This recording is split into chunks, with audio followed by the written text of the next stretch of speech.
Bueno, uno de los temas que también creemos que es importante tocar es el tema del trabajo. El trabajo como concepto y el trabajo como un elemento dentro de nuestra sociedad. Es muy importante, yo creo, hablar de esto no solo en España, sino también en el mundo y compararlo un poco cómo es con España. ¿Qué opináis? Es Sí, buen sí, tema, ¿no? regulaciones laborales, derechos Justo. laborales, todos esos Vale. temas, sí, sí. Yo creo que podemos sacar como la comparación entre Estados Unidos, que es más liberal, que esto lo hemos hablado en algún momento, más liberal o más a favor del empresario, de la libertad que tiene el empresario, y la parte de Europa, o si queréis la parte de España, que es más a favor de la protección del empleado. ¿Cómo veis esta diferencia? Sí, sí, yo iría punto por, o sea, me parece que está bueno usar los dos ejemplos para ver los resultados que trae cada uno de los sistemas, pero iría punto por punto. O sea, Vale. salario mínimo, por ejemplo, en España tenemos uno establecido que es de 1.080 euros. 1075. 1050, 1050. Más o menos 10 euros y medio la hora. Está bien, más o menos 10 euros establecido. Entonces, esto a primeras puede parecer una buena medida, decir que todos cobran un mínimo, pero tiene sus consecuencias también. En mi opinión, por ejemplo, una de las consecuencias es que que el acceso al mercado laboral se complica mucho más cuando tienes un salario mínimo establecido. No sé si estáis de acuerdo o no con bueno, es una consecuencia que para mí se ve claramente, pero así todo consideráis que el salario mínimo es esencial o no. Depende de la visión que tengas. Si tienes una visión más sobre derechos humanos y sobre que la hora de una persona tiene un valor mínimo que tiene que ser pagado para que esa persona viva bien trabajando, pues quizá no lo veo mal. O sea, si el mercado empieza a tirar muy hacia pagar a lo bajo porque hay mucha demanda de trabajo, entonces habrá personas que trabajen y aún trabajando no podrán vivir bien. Sí, pero eso para mí es en la teoría, después en la práctica no lo ves tanto. O sea, tú ves que No, los porque países... está regulada hasta en Estados Unidos. O sea, el hecho de que en Estados Unidos el salario mínimo sea menos no quiere decir que no esté regulado.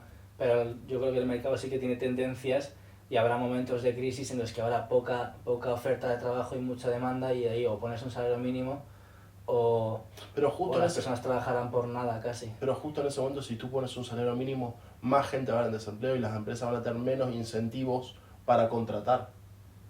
Justo en ese momento. O sea, en ese momento pues, es el momento en el que más regresivo o que más daño hace el salario mínimo. Justo en ese momento, cuando la situación está complicada, porque le aumentas el coste de emplear a una persona a las empresas, entonces tienen menos incentivos para hacerlo. Entonces, aunque parezca que es una buena situación, en la práctica no se da tanto.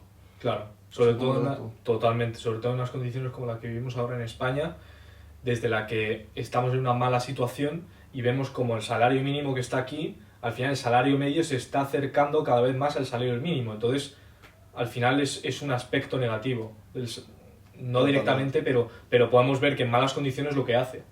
Totalmente. Yo creo que eso es un... ¿Y cuál es la solución? ¿Dejar que la gente trabaje por menos dinero? El tema es que a lo mejor la entrada al mercado laboral tendría que ser por menos dinero y poco a poco irá ascendiendo el salario a medida que la gente tenga más experiencia, más conocimientos, pero si tú de una pones un mínimo que está por encima sobre la productividad de los trabajadores, entonces obviamente va a ser muy complicado que encuentren trabajo. Sí, te entiendo. Sí. Sobre todo ahora, creo que también con 1050, que es el salario mínimo, al final es un hándicap el hecho de subirlo, me parece que era, bueno, empezó siendo 950, 975, 1000, me parece 1000 y luego 1050. Entras en otra banda de impuestos, con lo cual le estás cobrando más impuestos cuando en realidad quieres conseguir el efecto contrario, entonces al final va a ser peor. Es igual que la jornada laboral, entras en otra banda de impuestos, con lo cual es un efecto totalmente contrario al buscado, en este caso en España. Pero que entres en otra banda de impuestos, ¿qué quiere decir? Pues que te cobran más impuestos por una subida no tan significativa, con lo cual no te está mereciendo la algo pena. más de porcentaje, pero terminas ganando más neto. No hay ningún momento en el que subas de banda y cobres menos de lo que cobrarías antes. Nunca, es progresivo. No lo sé. Sí, sí, pero además lo que tiene la subida del salario mínimo es que solo beneficia a la persona que actualmente está cobrando el salario mínimo. Porque después, la persona que quiere entrar al mundo laboral se lo hace mucho más complicado. Las empresas tienen que pagar un coste mayor por ellos y va a haber una menor cantidad de empresas interesados en nuevos trabajadores. Y después a las empresas también se lo hace complicado porque le aumentas el coste laboral. Entonces al final estás perjudicando casi al conjunto de la sociedad solo por un grupo muy pequeño de personas. ¿Sabes lo que te digo, no? Sí. ¿Y cómo arreglas que haya gente que tenga que trabajar por un precio que no le permite ni vivir? ¿Qué haces en ese caso? O sea, la solución realmente, lo que es hacer, la solución es incentivar el trabajo por otro lado. Es que tú le tienes que quitar todos los costes que tiene la empresa para contratar a una persona. En el sentido de cotizaciones sociales, indemnizaciones, un montón de cosas que las empresas perciben como costes o pasivos, eso tienes que reducirlo al máximo, cosa de que lo que perciba el trabajador sea lo máximo posible. ¿Y por qué existen esos costes? Porque los políticos te venden de que esos son derechos laborales y que tienen un montón de beneficios para ti, pero a la larga se ve que no. O sea, lo vemos... Ninguno, ni la seguridad social. En corto plazo a cierto grupo sí que puede beneficiar a las personas, pero después en el largo vemos que no, porque cuando tú comparas las estadísticas de España con las de Estados Unidos, con las de Suiza, ves que en España tenemos una tasa de desocupación más alta, una tasa de ocupación más baja, o sea, menos personas trabajan. Tenemos tasa de rotación o digamos de vuelta al trabajo más alta. Quiero decir, una persona que renuncia o la despiden para volver a introducirse al mercado laboral tarda entre 6 y 12 meses y a veces más. Y en Estados Unidos vemos que tarda muchísimo menos y en Suiza todavía menos. Entonces todas estas cosas que supuestamente se hacen para beneficiar al trabajador lo terminan perjudicando.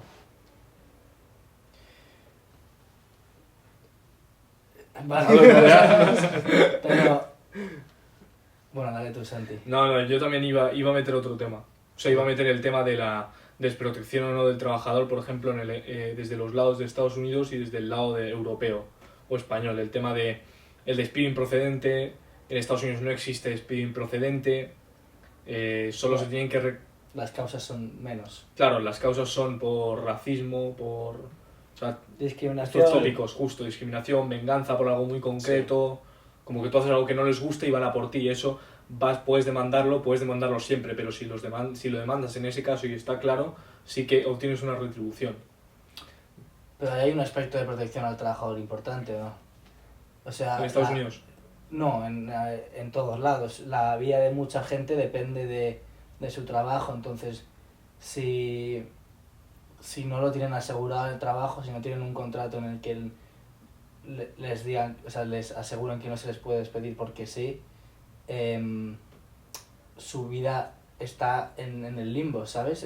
Tú puedes tener 3 hijos y depender completamente de tu sueldo mes a mes, y si de repente te despiden, ¿qué coño haces? Es más fácil encontrar trabajo. Hay un aspecto de protección. Es más fácil encontrar trabajo, hay un 4% de desempleo en Estados Unidos, sí. Y una tasa de ocupación más alta, que eso Claro, también es importante. Claro. O sea, tienen menos desempleo y además tienen más trabajadores. O sea, lo que pasa es que acá en España lo que tenemos es que muy poca gente trabajando también.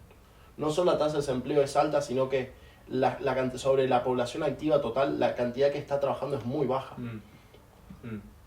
Sobre todo también es que esto es una consecuencia directa o indirecta, pero el hecho de los sindicatos en Estados Unidos, existen sindicatos y hay derecho sindical, pero no hay presencia. Y se ve como la gente se desuscribe, o sea, se deja de suscribir más y más cada vez a la medida que pasa el tiempo de los sindicatos, con lo cual está claro que la gente no lo quiere. O sea, si la situación fuera tan mala, ¿por qué no hay sindicatos? Claro, porque además tú estás poniendo... Porque básicamente lo de las indemnizaciones y los despidos son pasivos para las empresas. Entonces, si tú aumentas todo eso a puntos muy altos, lo que vas a hacer es vas a quitar los incentivos para contratar. Entonces, básicamente, para proteger a unos pocos, le estás quitando la posibilidad de trabajar a unos montones. Entonces, eso es lo que pasa, porque aquí en Estados Unidos, aquí en España, para volver a trabajar después tardas entre 6 y 12 meses en encontrar trabajo. Y en Estados Unidos, en Suiza, así los encuentras los trabajos de vuelta. Entonces, para proteger a unos pocos, le estás quitando ese beneficio a la mayoría. ¿Me entiendes? Sí, te entiendo.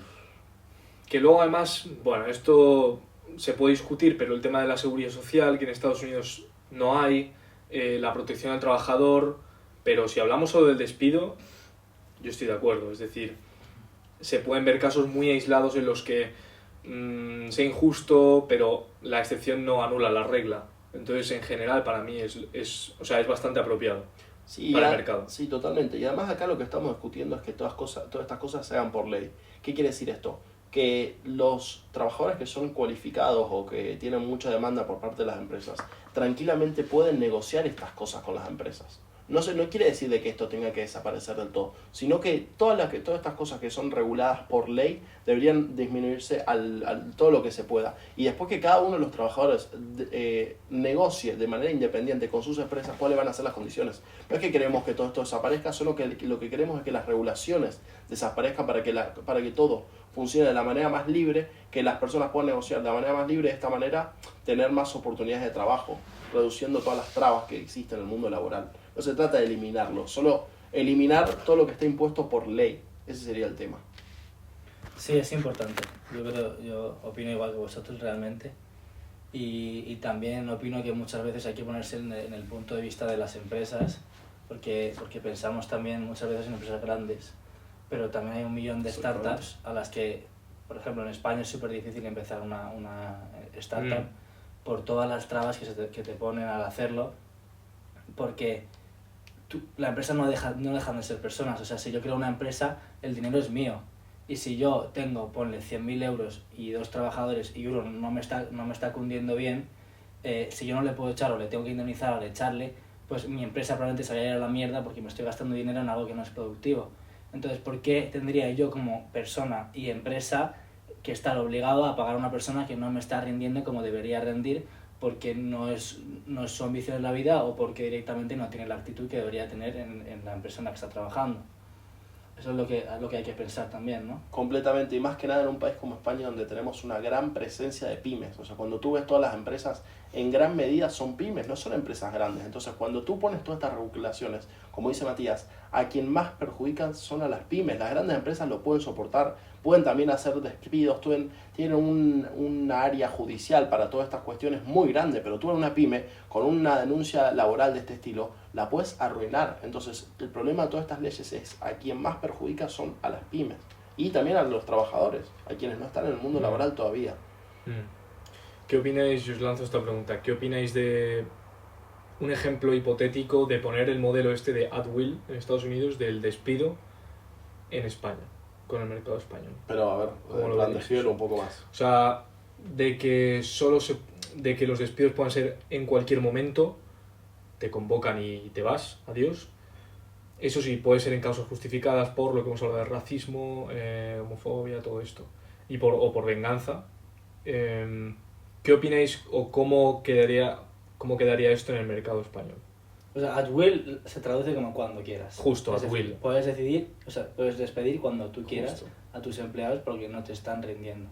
Sí. Y volvemos a lo de antes. A mí me parece muy bien porque tú tienes unas expectativas de un empleado cuando le contratas, sobre todo las pymes de vuelta, cuando tú valoras perfectamente el rendimiento que le está dando cada día a tu empleado, porque aunque tú seas el CEO de la empresa, tienes 5, 10 empleados y les ves todos los días.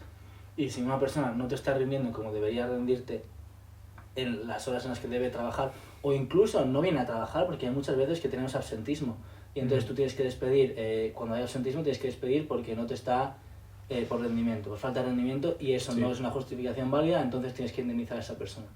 ¿Cómo no va a ser una justificación válida que la persona no quiera rendir en el trabajo? Bueno, no pueda. O no pueda. Pero aún así estoy de acuerdo contigo. Sus problemas, o sea, una empresa ya tiene suficientes problemas como para encima tener que soportar los del resto. Y si queremos que las empresas sobrevivan y sigan creciendo para contratar a más gente, debemos darles un poco más de libertad en el tema este de los trabajadores.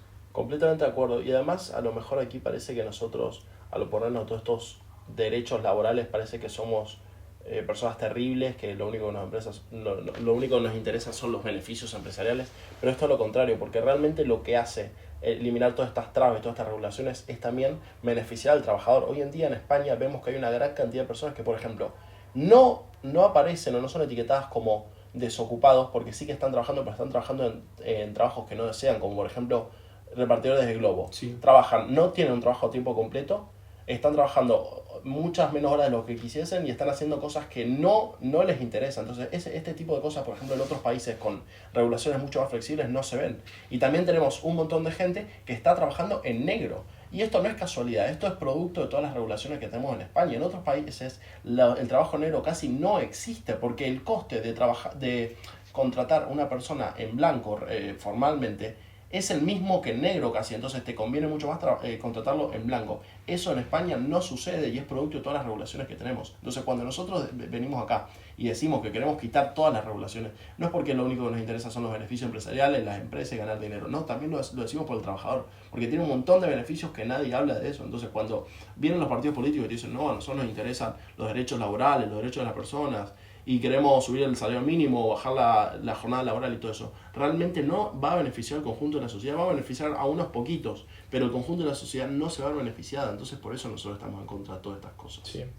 Sobre todo que por lo que beneficia en realidad es un deterioro de la concepción que tenemos en España del trabajo, que es totalmente contraria a la que tenemos en Estados Unidos. No estoy diciendo que seamos vagos aquí en España, porque yo estoy en contra de eso, no lo creo para nada, y creo que eso es un estereotipo inadecuado, pero creo que la concepción que tenemos aquí en España del trabajo es totalmente diferente, y creo que eso reside en que salgan partidos que quieran y que hablen de esto, de derechos sociales, y las personas se lo crean y sigan creyéndoselo y sigan creyendo que la economía va a mejorar y que las condiciones económicas van a mejorar, y no es así, y lo estamos viendo.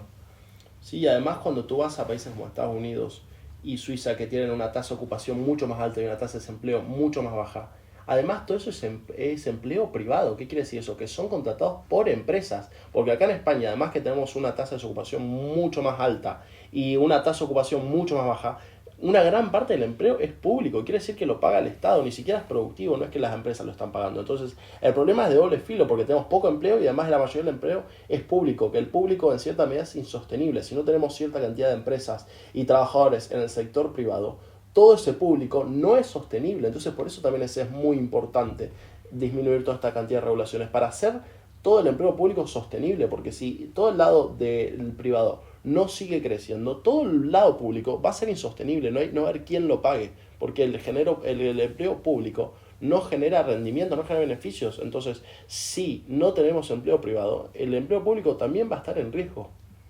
No sé si esto lo habían pensado y también es un problema muy grande. No lo había pensado tanto. O sea, va a estar en riesgo, pero lo que habría que hacer es eliminarlo también. Que lo hemos hablado Y eventualmente, sí. o que deje de crecer y que empiece a crecer el privado. Claro, pero para eso el gobierno tiene que soltar. Bueno, el Estado tiene que soltar. Claro. Y claro, ¿qué le va a interesar soltar? Pues no. Al Estado le interesa que le voten. Y cuanta más gente dependa de él, más gente le va a votar. Todas estas medidas en el fondo benefician, como tú decías, a una minoría y encima a la minoría menos productiva. A la minoría a la que le hace falta que le den un salario mínimo. Porque el chaval que empieza trabajando con 17 años por 8 euros la hora en un taller de mecánicos porque tiene ambición y quiere empezar a trabajar ya, pues probablemente llegue lejos solamente porque él quiera y trabaje duro. La persona a la que le hace falta que le paguen un salario mínimo es esa persona que no tiene ganas de trabajar y quiere vivir con lo mínimo. Y cuanto más alto sea lo mínimo, pues mejor. Entonces, estás beneficiando a una minoría y encima a la minoría a la que menos hay que beneficiar, ¿no? Claro, porque además lo que vemos en España es que hay una tasa de desempleo joven muy alto. Si nosotros lo comparamos con otros países, la tasa de desempleo joven de España es muy alto. Y esto también influye el salario mínimo, porque si tú tienes una barrera de entrada que queda muy alto, al joven le cuesta mucho entrar. Ese es el problema. Entonces, al disminuir todas estas trabas, lo que hace es que el joven entre más rápido y empiece a escalar de una forma más rápida. Entonces, a los jóvenes principalmente estos temas nos preocupan muchísimo más, porque el acceso al mundo laboral se hace mucho más difícil con estos supuestos derechos laborales que tenemos. Sí, y si encima se eliminase el tema de indemnizar cuando echas a un trabajador, podrías abrir puestos nuevos para gente que sí que tiene ganas de trabajar en esos sitios y sí que tiene ganas de ser productiva. Y cuanta más gente haya en el mercado que sea productiva, más competitividad va a haber y entre todos vamos a trabajar más, yo creo. Exactamente, porque además ahora mismo lo que ves es que a los jóvenes no los contratan en trabajos de calidad, le hacen contratos temporales, sí, cosas que realmente no les benefician, y todo esto es por los supuestos derechos laborales y todas las trabas que existen. Sí, eso es lo que estábamos hablando, y también que ocurre en Estados Unidos, que se le llama la gig economy, o sea, tipo de estos contratos de repartidor, de cosa todo temporal, que al final es lo que caracteriza ahora las economías y es lo que se critica tanto. Y cómo, por si lo habéis pensado, ¿cómo creéis que, o qué creéis que sería una buena medida para incentivar que cambie la concepción del trabajo, o que cambie de verdad este pensamiento de aumento de derechos sociales, aumento de protección, entre comillas, para el trabajador? ¿Crees que eso se debería tratar en la educación o alguna ley, o cómo lo veis? El mayor problema yo creo que es que la gente ve el trabajo como una carga. Sí, de acuerdo. Antes era una manera de ganarse la vida. Yo qué sé, o sea, tú tenías tu taller y hacías coches por lo que sea.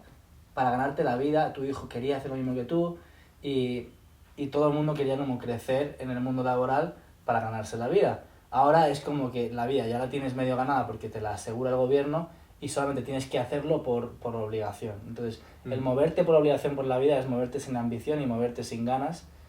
No lleva a ningún lado. Lleva a que la gente trabaje lo menos posible, se le intente proteger por todos lados para que bueno, porque les conviene. Si la gente no quiere trabajar y encima el gobierno te está diciendo que te va a proteger, pues obviamente vas a votar a ese gobierno. Entonces, el cambio de mentalidad está en el trabajo como algo bueno.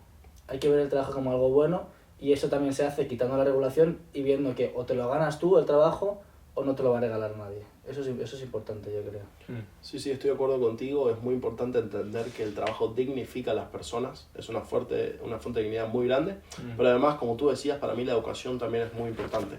Por ejemplo, en Suiza vemos que no todos son carreras universitarias, porque hoy en día es como que se idealiza mucho las carreras universitarias, pero también las formaciones profesionales y todos estos temas están muy buenos porque hacen productivo a personas con muy poco, o sea, mucho menos tiempo. Tú eres productivo y ya te estás adentrando al mundo laboral. Entonces, dar oportunidad a todos estos tipos de formaciones es muy importante para que las personas empiecen a ser productivas en menos tiempo y acceder al mundo laboral en menos tiempo. Entonces, la educación, sin lugar a duda, es muy importante. Porque además, quien más perjudicado se ve en estos casos normalmente suelen ser las personas más vulnerables y con menos educación. Entonces, la forma de solventar estos casos es con educación, formándolos y dándole habilidades que son buscadas y que la gente paga en el mundo laboral. Ya está, no hay nada más. O sea, obviamente no es fácil, pero es simple, quiero decir, lo que hay que hacer es formarse en cosas que son demandadas en el mundo laboral. Sí, y aprovechando este tema también, otro día leí en las noticias el tema de que ahora hay una falta de, bueno, un exceso de oferta porque no hay demanda de trabajos en la hostelería. Y también hace muchísimo lo escuchábamos en la construcción. Y es porque son trabajos que no solo no atraen a los españoles, sino que ahora con las condiciones económicas que hay son aún menos atractivas, porque al final te aseguran más o menos algo, luego la gente no quiere ir, entonces también está el rol de la inmigración para cubrir esos roles. ¿Qué opináis de eso? A mí me parece muy bien en general que haya exceso de oferta de trabajo en todo el mundo, porque eso hace que la gente pueda elegir y es un poco lo que decíamos antes, que la oferta y la demanda se van moviendo, van fluctuando y el camarero, si ahora mismo sobra oferta de trabajo como camarero, pues van a tener que pagar un poco más. Y entonces quizá excede ese salario mínimo sin tener que poner ese salario mínimo por regulación. Es un poco lo que necesitamos. Y cuanta más oferta haya de trabajo en general, que es lo que se intenta incentivar en Estados Unidos, en Europa intentamos mover la inflación y en Estados Unidos intentan que todo el mundo trabaje, o sea, mover la tasa de desempleo. Y cuanta más oferta de trabajo haya, la gente más opción tendrá de elegir y probablemente más ambición tendrá en el trabajo que haga porque es lo que le gusta.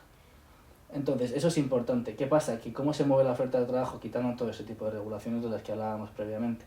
Cuanta menos regulación, más dinero habrá privado y más se podrá mover el mercado laboral. Sí, y incentivando la creación de empresas también.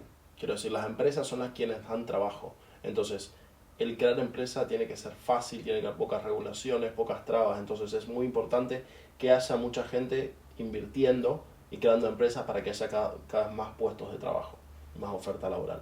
Es muy interesante como a corto plazo parece que las medidas del gobierno no afectan, pero a largo plazo, si tú empiezas a eliminar regulaciones, la cantidad de empresas, de pymes que habría en España sería mucho mayor.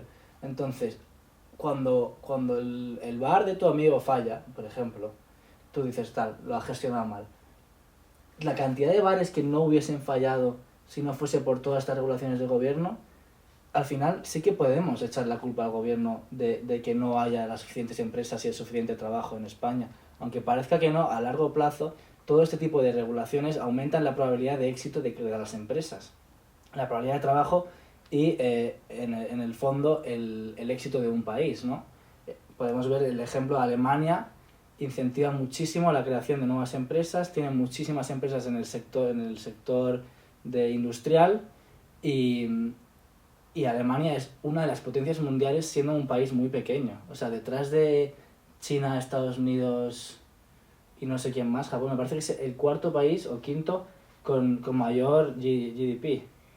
Y es un país pequeño, lo que pasa es que incentiva muchísimo la creación de empresas nuevas que crean tanto oferta de trabajo como dinero para el país. Sí, totalmente de acuerdo. Estamos de acuerdo. Ok. Sí. Sí, yo creo que ya estamos. Eso es importante entender, que aunque los políticos digan que todo esto lo hacen por vosotros, que lo hacen por las personas, porque les importan los derechos de la persona, los derechos laborales, realmente en el largo plazo terminan perjudicando a las personas. Es una falacia, es una mentira, es un discurso falso. Lo que realmente ayuda a las personas es darles libertad y la oportunidad de progresar y desarrollarse de manera libre sin la presencia del Estado y todas estas regulaciones. Así que nada, muchas gracias.